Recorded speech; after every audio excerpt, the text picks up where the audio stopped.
अस्सलाम वालेकुम। इस वीडियो में आप देख सकते हैं कि हम किस तरह से मुख्तलिफ़ पेंट के खाली डिब्बों को इस्तेमाल करके, पानी की खाली बोतलों को इस्तेमाल करके या घर में मौजूद मुख्तलिफ़ खाली पॉट्स का इस्तेमाल करके पौधे लगा सकते हैं।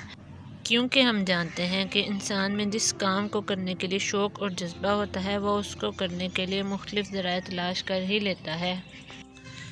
इनमें से कुछ पौधों के नाम आपकी आसानी के लिए शेयर किए जा रहे हैं।